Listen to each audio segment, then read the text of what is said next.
Sudah 2 pekan belakangan, media nasional memberitakan soal indeks harga saham gabungan Bursa Efek Indonesia yang anjlok. Bursa Efek juga sedang gonjang-ganjing. Ada apa sih sebenarnya? Sini aku jelasin. Buat investor saham, 2 pekan terakhir ini jadi waktu yang bikin deg-degan banget. Gimana enggak? Banyak saham yang harganya turun. Sampai-sampai indeks harga saham gabungan atau IHSG kita ikut anjlok. Kondisi paling parah waktu Rabu 28 Januari 2026 kemarin. Nilai IHSG turun hampir 8%. Tapi dramanya bukan cuma soal harga saham turun. Puncaknya, tanggal 30 Januari 2026 kemarin, Direktur Utama Bursa Efek Indonesia dan 4 petinggi OJK tiba-tiba mundur massal. Ada rumor kalau ini atas permintaan istana. Kenapa bisa sampai begitu? Saya sebagai Direktur dan Utama Bursa Efek Indonesia dan sebagai bentuk tanggung jawab saya terhadap apa yang terjadi 2 hari kemarin, menyatakan mengundurkan diri sebagai Direktur Utama Bursa Efek Indonesia. Jadi, pemicu awalnya adalah teguran dari MSCI atau Morgan Stanley Capital International. Ini adalah lembaga indeks global yang jadi patokan investor kakap dunia. MSCI bilang pasar saham kita tuh kurang transparan. Banyak dugaan manipulasi harga dan kepemilikan saham publiknya nggak jelas. Akibatnya, MSCI melakukan interim freeze alias pembekuan sementara saham Indonesia di indeks mereka per Februari 2026. Ini tamparan keras, guys. Biar nggak makin parah, OJK mau bersih-bersih. Salah satu caranya adalah maksa emiten buat naikin batas free float atau saham yang beredar di publik dari 7,5% jadi minimal 15%. Tujuannya bagus, biar pasar lebih liquid dan transparan.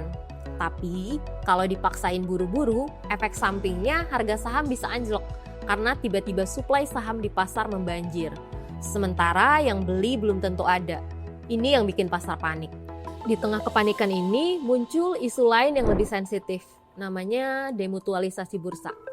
Singkatnya, lewat rencana demutualisasi ini, pemerintah lewat lembaga baru bernama Danantara mau masuk jadi pemegang saham Bursa Efek Indonesia. Targetnya akan dilakukan kuartal 1 tahun ini. Terus, masalahnya di mana? Danantara ini kan mengelola aset BUMN, sementara BUMN itu adalah emiten atau perusahaan yang sahamnya diperdagangkan di bursa. Nah, kalau Danantara yang punya BUMN juga jadi pemilik bursa, ini jadi kayak wasit merangkap jadi pemain.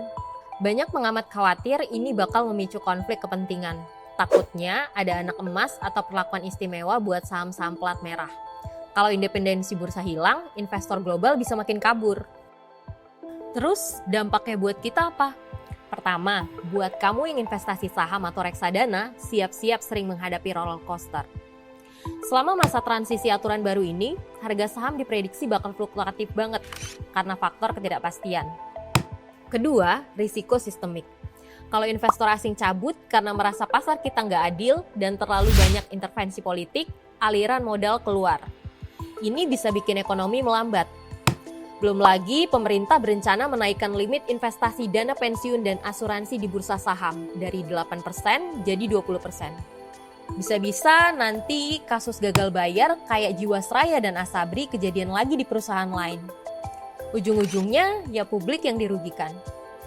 Jadi, gonjang-ganjing ini bukan cuma urusan para investor saham, tapi urusan dompet kita di masa depan. Menurut kamu, langkah pemerintah mengambil alih bursa ini bakal bikin pasar makin rapi atau malah makin ngeri? Tulis pendapat kalian di kolom komentar ya. Ikuti terus program Jelasin Dong untuk dapetin informasi soal ekonomi yang enggak bikin pusing.